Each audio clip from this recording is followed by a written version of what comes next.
Shalom saudara-saudara semuanya yang dikasihi oleh Tuhan. Mari sama-sama pada saat ini kita merenungkan kebenaran firman Tuhan yang terambil dari Kejadian pasal yang pertama ayat 26 sampai 27. Firman Tuhan berkata demikian. Berfirmanlah Allah, baiklah kita menjadikan manusia menurut gambar dan rupa kita, supaya mereka berkuasa atas ikan-ikan di laut dan burung-burung di udara, dan atas ternak dan atas seluruh bumi, dan atas segala binatang melata yang merayap di bumi. Maka Allah menciptakan manusia itu menurut gambarnya. Menurut gambar Allah diciptakannya dia, laki-laki dan perempuan diciptakannya mereka. Saudara, hari ini kita sama-sama merenungkan satu kebenaran firman Tuhan yang sudah tidak asing lagi bagi setiap dari kita. Bahkan dari anak-anak sekolah minggu pun sudah diajarkan, diingatkan bahwa kita ini tuh diciptakan menurut gambar dan rupa Allah. Tetapi ketika kita memikirkan hal tersebut, pernahkah kita bertanya, apa sih sebenarnya arti ketika Allah menciptakan kita serupa dengan gambarnya itu? Kita perlu memahami bahwa pada waktu itu bangsa Israel dan kerajaan-kerajaan yang lainnya itu mereka hidup untuk memperlebar kekuasaan mereka, wilayah kekuasaan mereka. Kita perlu mengetahui pada waktu itu mereka hidup dalam sistem kerajaan. Satu kerajaan akan berperang dengan kerajaan yang lainnya.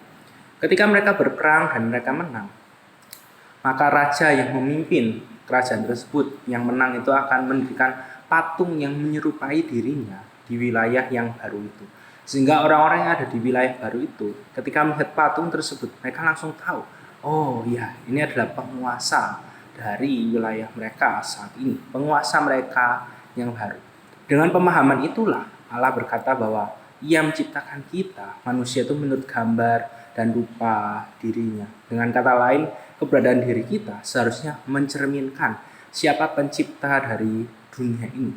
Keberadaan diri kita, hidup kita, tindakan kita, perbuatan kita, apa yang kita lakukan, apa yang kita kerjakan, apa yang kita pikirkan, itu seharusnya menunjukkan karakter Allah dalam hidup setiap dari kita. Ketika kita memahami hal ini, bahwa kita diciptakan gambar dan rupa Allah, maka ada dua implikasi yang perlu untuk kita sadari bersama-sama dalam hidup setiap dari kita. Yang pertama, ketika kita sadar bahwa kita diciptakan menurut gambar dan rupa Allah, maka kita perlu menyadari tugas kita di dunia ini. Kita tidak bisa hidup bagi diri kita sendiri, tapi kita perlu hidup bagi Allah. Tugas kita dalam dunia ini sebagai ciptaan Allah yang serupa dengan gambarnya, yaitu senantiasa memuliakan Allah saja.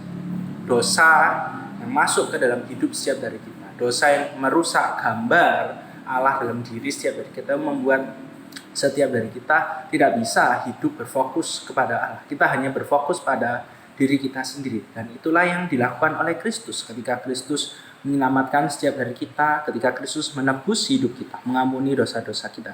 Dia memulihkan gambar Allah dalam hidup setiap dari kita, sehingga apa? Sehingga setiap dari kita bisa hidup hanya bagi Allah, sehingga hidup kita dapat membawa kemuliaan bagi Allah. Saudara, ketika kita menjalani aktivitas kita hari ini, ketika kita menjalani hidup kita hari ini, biarlah setiap dari kita selalu mengingat bahwa kita ini itu gambar dan rupa Allah, dan kita perlu selalu hidup hanya bagi kemuliaan Allah saja. Lalu hal yang kedua, ketika kita sadar bahwa kita diciptakan menurut gambar dan rupa Allah, maka itu berkaitan dengan keberhargaan diri kita. Kita berharga bukan karena apa yang kita lakukan. Kita berharga bukan karena apa yang kita punya. Kita berharga karena kita adalah ciptaan Allah. Terlebih lagi, kita bukan ciptaan yang berdosa, yang hidup dalam kuasa dosa, tapi kita adalah ciptaan yang sudah dipulihkan oleh Allah dalam Kristus Yesus. Kita berharga karena kita adalah anak Allah. Ketika kita menjalani hidup kita hari ini, biarlah itu juga yang terus mengingatkan setiap dari kita. Jangan sampai kata-kata orang lain, jangan sampai ketika kita membandingkan hidup kita dengan orang lain, kita merasa hidup kita jadi kurang berharga dan tidak ada artinya. Karena Yesus berkata kita adalah orang-orang yang sudah ditebus oleh dirinya. Kita adalah anak-anak Allah. Dan itulah yang seharusnya menjadi keberhargaan hidup setiap dari kita. Amin. Mari sama-sama kita berdoa. Tuhan, biarlah kebenaran firman-Mu hari ini, itulah yang terus mengingatkan setiap dari kami, menjadi penopang hidup kami ketika kami menjalani aktivitas kami sehari ini, bahwa kami diciptakan menurut gambar dan rupa-Mu. Kami hidup hanya bagi kemuliaan nama-Mu saja. Hanya dalam nama Tuhan Yesus kami berdoa. Amin.